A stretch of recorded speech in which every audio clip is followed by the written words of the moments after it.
Sugeng enjing. Kepiye kabare bocah-bocah dina iki? Muga-muga kabeh padha sehat ya. Dina iki Bu Guru arep ngajak bocah-bocah sinau maca cerita. Hari ini Bu Guru mau mengajak anak-anak belajar membaca cerita.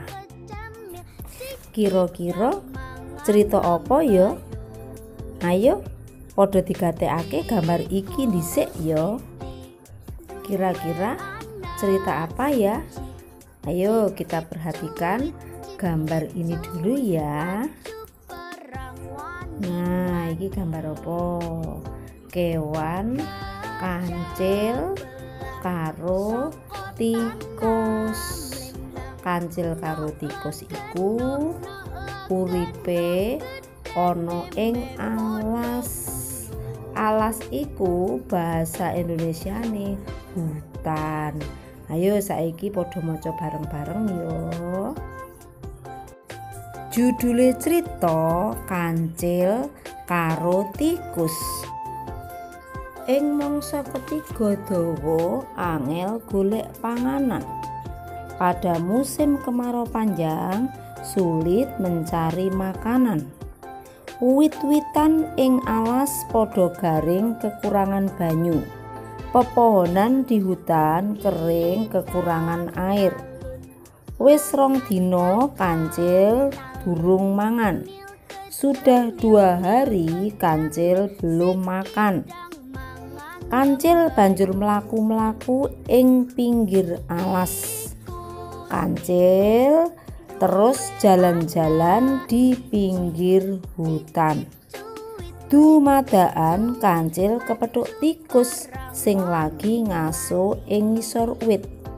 Tiba-tiba Kancil bertemu tikus yang baru beristirahat di bawah pohon. Tikus katon ngantuk amarga kewarken. Tikus kelihatan mengantuk karena kekenyangan. Tikus takon, kenapa kok katon lemes lan susah? Tikus bertanya kepada Kancil, kenapa Kancil kelihatan lemes dan sedih.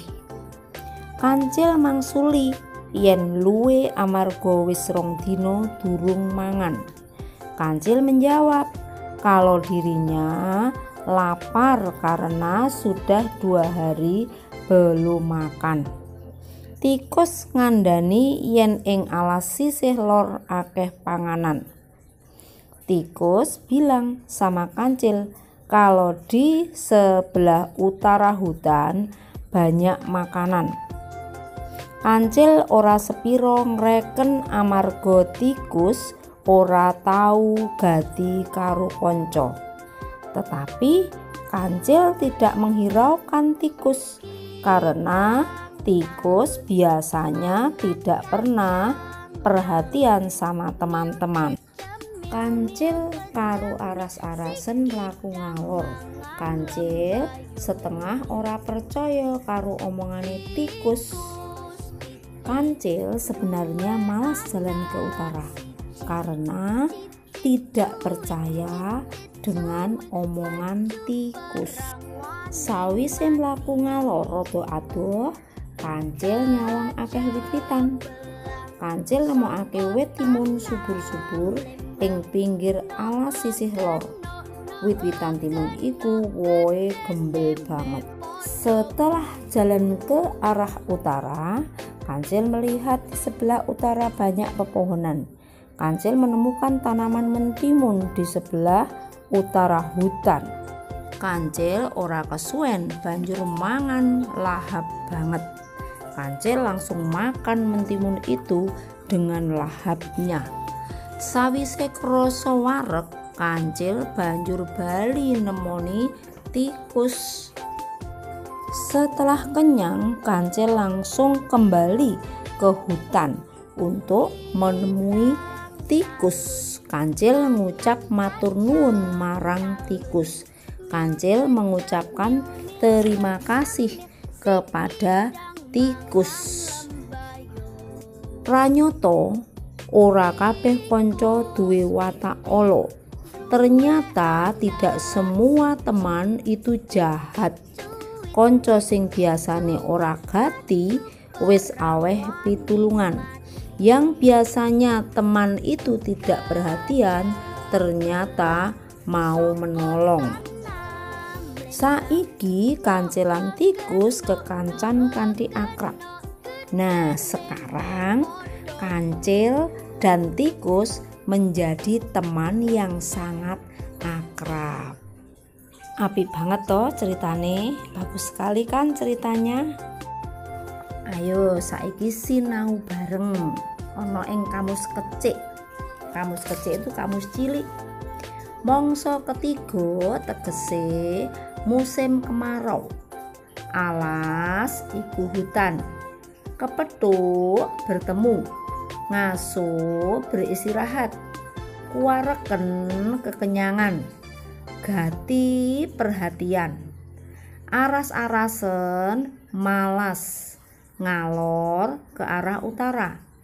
Gembel buahnya banyak. Matur nuwun, terima kasih. Pitulungan, pertolongan. Nah, saiki bocah-bocah wis ngerti kabeh ya arti tembung-tembung iki mau.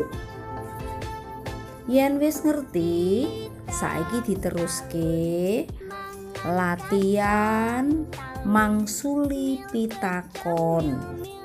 Ayo saiki bareng-bareng ya latihan mangsuli pitakon. Ayo dikatekke bareng-bareng ya.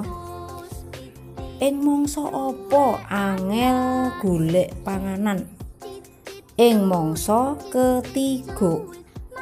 Sapa sing durung mangan 2 dina? Kancil. Sapa sing lagi ngaso neng ngisor wit?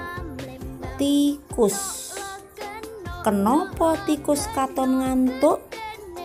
Jalaran tikus kewareken. Kancil dikongkon tikus mlaku menyang endi? Mlaku ngalor. Apa sebabe kancil ora sepiro percaya karo omongane tikus? Jalaran tikus ora tau gati karo kanca. Ing ngendi kancil nemokake wit-wit timun kang subur lan akeh wohe?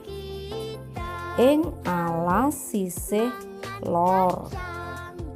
Apa sing ditindakake kancil sawise nemokake woh timun akeh?